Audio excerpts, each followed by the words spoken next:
Have you heard about the time the small town of Hollywood, Alabama stood up to Hollywood, California in a legal fight to keep their own town name? We were here a long time before the movie stars were out there. Boy, do we have a story for you.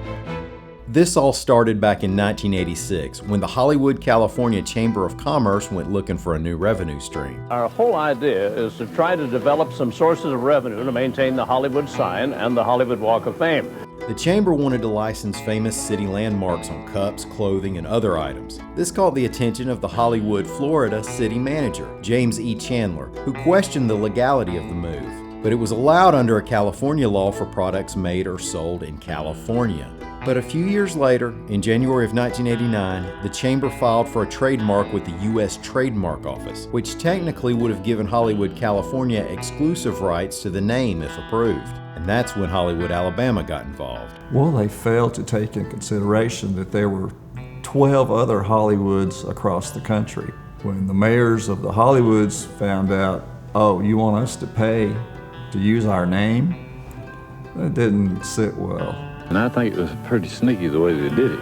We got a call there. They called the mayor, Mayor Truitt, and the lady that called was the mayor in Hollywood, Florida. And she had called and explained everything to Mr. Truitt and told him, about what they was trying to do. It was the Hollywood, Florida mayor that got the conference together, in which all the Hollywood mayors from across the country went to Hollywood, Florida.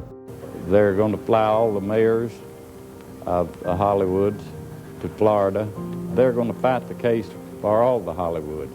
It was a lot of camaraderie. It was helpful. All the Hollywoods getting to meet all the other Hollywoods because huge differences. And what took place down there, I don't really know, but it was discovered that Hollywood, Alabama is the oldest Hollywood. In fact, Hollywood, Alabama was incorporated on May 24, 1897, a full 6 years before Hollywood, California. And so Truitt got to bring home the title of the real Hollywood. And then he brought along some bumper stickers that says, "We're the real Hollywood." From what I remember, Dad came back. He had a really good time. He thought it was gonna work out. They decided if they had to, they would go further, but first let's just talk to this guy. Now, I wish I could tell Mayor Langford we are not trying to take away the word Hollywood from Hollywood, Alabama, Hollywood, South Carolina, Hollywood, Florida, you name them all. We just want the right to use the name exclusively on merchandising products, caps, t-shirts, cups. Finally, in March of 1990, the Hollywood, California Chamber of Commerce backed off its proposal to trademark Hollywood. The chamber president said the legal fees would have been more expensive than the profits. He also acknowledged it was a very broad application and attracted a lot of opposition. They worked it out. Hollywood went on its merry way, and so did Hollywood, California. Publicity hasn't hurt us, I guess. We need to get our town on the map.